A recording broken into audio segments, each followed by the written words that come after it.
13, many say overcrowding at the Canyon County Jail is a dangerous problem. Employees tell us it's preventing them from doing their jobs. This morning, we look at solutions, including a proposed new jail. KBOI2's Lauren Clark explains who would pay for it. Behind the locked doors and barbed wire at the Canyon County Jail, there's a feeling of desperation. We are in crisis mode for our jail. We need a new jail. Commissioner Tom Dale says the jail simply can't keep up with the inmate population. It's a problem that's clogging up the system and exhausting county employees. Prosecutors and deputies are put in a difficult position.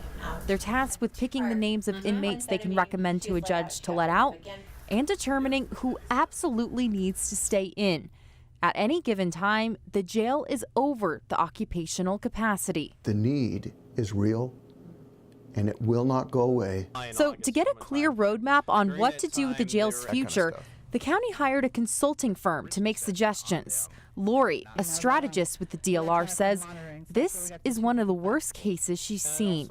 So in this situation, the county has got a real public safety issue in the sense that people who should be coming to the jail just aren't, and it's probably one of the more significant situations I've seen. Now a $198 million jail is suggested. That will account for the 1,055 beds the county will need in the next 20 years. But where will the money come from? Now, this is where the proposed bond comes into play for the proposed new jail. Now, right now, all of this is preliminary, but they're thinking about paying for it something like this. A $132 tax increase would be there for every $100,000 worth of property value. And the bond will most likely last for 20 years, too.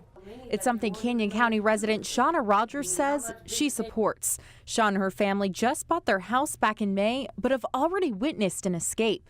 It kind of makes you feel uneasy. You know, my husband and I will always watch what's in the back, because it's not well lit.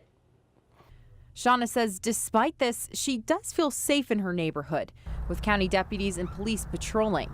Even so, she says a new jail would give her a better peace of mind. I think that we just need to let this bond go through and get it built, so that way everybody's accounted for. Everybody has their, where they're not feeling that overcrowded. But not everyone agrees with Shauna.